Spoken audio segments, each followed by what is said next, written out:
Assalamualaikum warahmatullahi wabarakatuh. Perkenalkan, nama saya Adisti Juliani dari SMA Negeri 15 Pekanbaru. Hari ini saya akan menjelaskan mengenai pandangan budaya Melayu Riau terhadap alam. Yang pertama, saya akan menjelaskan mengenai petuah amanah budaya Melayu Riau. Pandangan masyarakat Riau terhadap alam sangat diistimewakan. Hal ini dapat kita lihat dalam buku Tunjuk Ajar Melayu yang disusun oleh Tenas Effendi pada tahun 2013. Hal ini juga dapat kita lihat dengan mencantumkannya sebagai salah satu dari 10 petuah amanah Melayu Riau. Bagian ini menegaskan, melanjutkan serta melengkapi 29 butir tunjuk ajar Melayu alam terkhusus budaya Melayu Riau yang disusun oleh Tenas Effendi. Meskipun ihwal mengenai petuah alam ini berada pada keurutan 10 terakhir, bukan berarti kedudukannya menjadi terbawah, melainkan dari ke-10 petuah amanah Melayu Riau, petuah amanah lingkungan alam ini saling berkaitan dengan ke-9 petuah amanah tadi. Dapat kita ambil contoh sebagai berikut. 1. Petuah amanah guru dan murid dapat terjadi karena adanya kehidupan dan alam. Contoh yang kedua dapat kita lihat juga dari petuah amanah kepemimpinan. Hal ini dapat terjadi dan dikaitkan karena adanya tatanan alam dan kehidupan.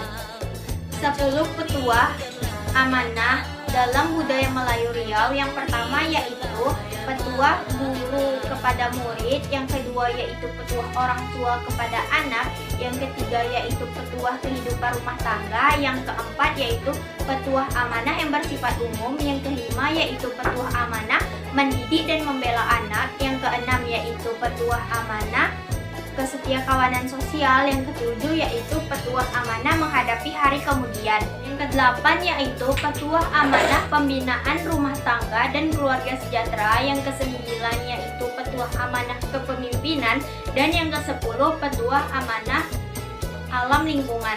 Yang kedua, saya akan menjelaskan mengenai ruang hidup. Menurut Tenas Effendi, kehidupan manusia bergantung kepada alam, yakni hutan dan tanah, laut dan selat, tokong dan pulau, dan sungai dan danau. Sedangkan menurut Yusmar Yusof, sungai dan laut menjadi kawasan orientasi ruang, karena di kawasan perairan ini terdapat berbagai fungsi, seperti komunikasi, alat transportasi, hiburan, sistem navigasi, sistem pasar, modal pencarian, dan peradaban. Dapat kita simpulkan bahwa alam juga bisa menjadi sumber pengetahuan. Apalagi dipertegas dengan ungkapan alam berkembang menjadi guru. Maksud dari ungkapan ini yaitu fenomena alam yang terjadi memberikan pelajaran kepada manusia untuk terus meningkatkan hidup. Pada saat ikan di laut banyak, kegiatan ini akan menuntun masyarakat Melayu Riau untuk mengambil ikan pada saat itu,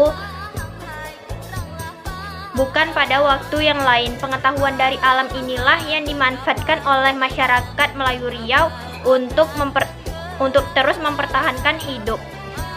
Yang ketiga, saya akan menjelaskan mengenai sistem marwah. Dalam sistem marwah dibagi menjadi dua, yaitu simbol marwah dan wilayah adat. Yang pertama, kita akan membahas mengenai simbol marwah. Dalam simbol marwah ada ungkapan, yakni lebih baik mati anak daripada mati adat.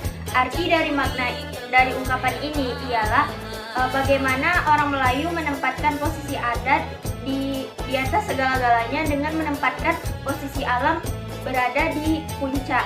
Sedang ungkapan ini juga dapat kita maknai yaitu bagaimana orang Melayu menempatkan kepentingan pribadi dengan halayak.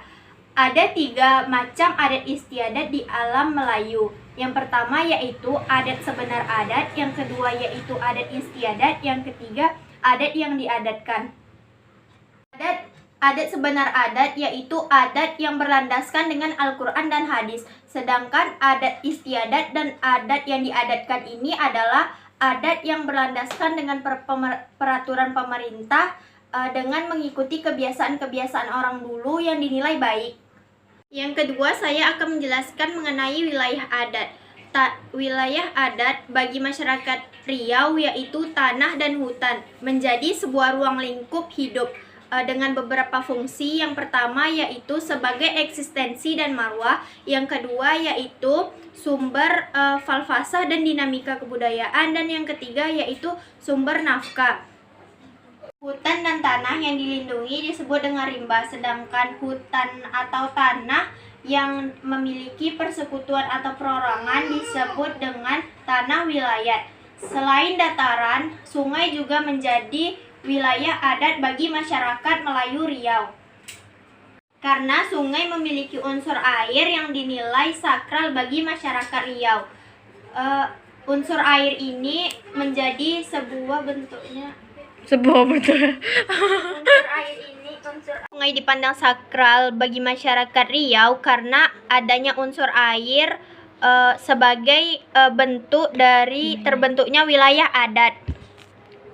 Di sungai juga terdapat aturan yang cukup ketat karena keberadaan ruang kelola komunal di ruas sungai tertentu yang disebut dengan lubuk larangan. Lubuk larangan ini ialah sebagian aliran air sungai yang tidak ditentukan sampai ada kata sepakat oleh seluruh komponen masyarakat untuk membuka lubuk larangan untuk diambil ikannya dan dibatasi dalam waktu 1 hari dan kemudian ditutup dalam selang waktu yang cukup panjang. Sekian presentasi saya mengenai pandangan budaya Melayu Riau terhadap alam. Sekian presentasi saya mengenai pandangan budaya Melayu Riau terhadap alam. Apabila ada kesalahan dan kehilafan serta kekurangan, saya mohon maaf. Saya tutup. Assalamualaikum warahmatullahi wabarakatuh.